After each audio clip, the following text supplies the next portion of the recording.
जौं विधि बस अस बनई संजोगु, तो कृत कृत होई सब लोगु। सखी हमरे आरती अति ताते, कबहुँ ए आवहीं एहि नाते।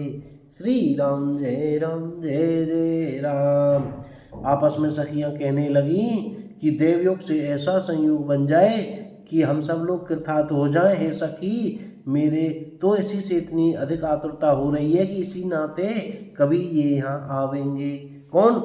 श्री रामचंद्र जी और लक्ष्मण जी, कि इनकी कृपा ऐसी हो जाए कि यही सीता जी को वर ले, पति उनके बने और सीता जी को जब लेने यहाँ आया करेंगे तब आनंद आया करेगा। ना ही ते हम कहूँ सुनहु सखी, इन कर दर्शन दूरी। नहीं तो विवाह नहीं हुआ तो हे सखी सुनो, हमको इनके दर्शन दुर्लभ है। यह संयोग तभी हो सकता है जब हमारे पूर्व जन्मों के बहुत पुण्य हो। दूसरी ने कहा, हे सखी तुमने बहुत अच्छा कहा, इस विवाह से सभी का परम हित है। किसी ने कहा, शंकर जी का धनुष कठोर है और ये सांवले राजकुमार कोमल शरीर के बालक हैं। हे सयानी, सब असमंजस ही है। यह सुनकर दूसरी सखी कोमलवाणी से कहने लगी, हे सखी, इनके संबंध में कोई कोई ऐसा कहते हैं कि ये देखने में तो छोटे हैं पर इनका प्रभाव बहुत बड़ा है। जिनके चरण कमलों की धूलि का स्पर्श पाकर अहिल्या तर गई, जिसने बड़ा भारी ताप किया था, वे क्या शिव जी का धनुष बिना तोड़े रहेंगे? इस विश्वास को भूलकर भी नहीं छोड़ना चाहिए। जिस ब्रह्मा ने सीता को संवार कर बड़ी चतुराई से रचा है, उसी ने विचार कर सांवला वर भी रच रखा है। उसके ये वचन सुनकर सब हर्षित हुई और कोमलवाणी से कहने लगी, ऐसा ही हो, ही हर सही बर सही सुमन। और सुंदर मुख और सुंदर नेत्रों वाली स्त्रियां समूह की समूह हृदय में हर्षित होकर फूल बरसा रही हैं। जहाँ जहाँ दोनों भाई जाते हैं वहाँ वहाँ परम आनंद छा जाता है।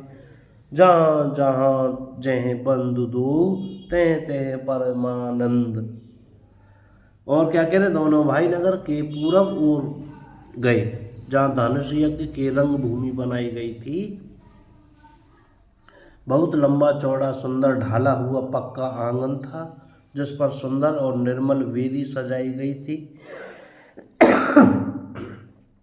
सीताराम। चहुदिशि कंचन मंच विशाला, चारों ओर सोने के बड़े बड़े मंच बने थे। रचे जहाँ बैठ ही महिपाला, जिन पर राजा लोग बैठेंगे, उनके पीछे समीप ही चारों ओर दूसरे मचानों का मंडलाकार घेरा सुशोभित था। कछुक ऊंची सब भांति सुहाई, वह कुछ ऊंचा था और सब प्रकार से सुंदर था। जहाँ जाकर नगर के लोग बैठेंगे, उन्हीं के पास विशाल एवं सुंदर सफेद मकान अनेक रंगों के बनाए गए। जय बैठे देखें सब नारी, जथा जुगु निज कुल अनुहारी। पुर बालक कही कही मृदु बचना, सादर प्रभु ही दिखावे ही रचना। क्या कह रहे हैं, जहाँ अपने अपने कुल के अनुसार सब स्त्रियां यथा योग्य जिसको जहाँ बैठना उचित है बैठकर देखेंगी। नगर के बालक कोमल वचन कह कहकर आदर पूर्वक प्रभु श्री रामचंद्र जी को यज्ञशाला की रचना दिखला रहे हैं।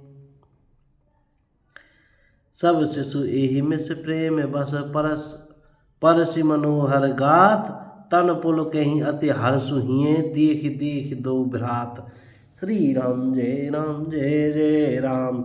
सब बालक इसी बहाने प्रेम के वश होकर श्री राम जी के मनोहर अंगों को छूकर शरीर से पुलकित हो रहे हैं। दोनों भाइयों को देख देख कर उनके हृदय में अत्यंत हर्ष हो रहा है। शिशु सब राम प्रेम बस जाने, प्रीति समेत निकेत बखाने। श्री रामचंद्र जी ने सब बालकों को प्रेम के वश जानकर यज्ञ भूमि के स्थानों की प्रशंसा की, प्रेम पूर्वक प्रशंसा की। इससे बालकों का उत्साह, आनंद और प्रेम और भी बढ़ गया, जिससे वे सब अपनी अपनी रुचि के अनुसार उन्हें बुला लेते हैं और प्रत्येक के बुलाने पर दोनों भाई प्रेम सहित उनके पास चले जाते हैं। राम दिखा वही अनुज ही रचना, कही मृदु मधुर मनोहर बचना। लब निमेष महु भुवन निकाया, रचई जासु अनुशासन माया। श्री राम जय जय राम। कोमल मधुर और मनोहर वचन कहकर श्री राम जी अपने छोटे भाई लक्ष्मण को यज्ञ भूमि की रचना दिखलाते हैं, जिनकी आज्ञा पाकर माया लव निमेष पलक गिरने के चौथाई समय में ब्रह्मांडों के समूह रच डालती है। ऐसे कृपालु है श्री रामचंद्र जी, और वही लीला करके ऐसे बच्चों के साथ में जाकर के यज्ञशाला को देख रहे हैं, बच्चे आनंद ले रहे हैं, भगवान जी से छूते हैं छूकर ऐसे, और श्री रामचंद्र जी हर्षित होते हैं और बच्चों के मनोबलों को बढ़ा रहे हैं और नगर की शोभा की प्रशंसा करते हैं। बोलो जय श्री सीताराम। आज की कथा यहीं विराम करते हैं, बाकी कल कहेंगे। बोलो जय श्री सीताराम। राधे श्याम। कोई गलती हो जाए करे तो माफ कर देना भाइयों। जय सिया राम।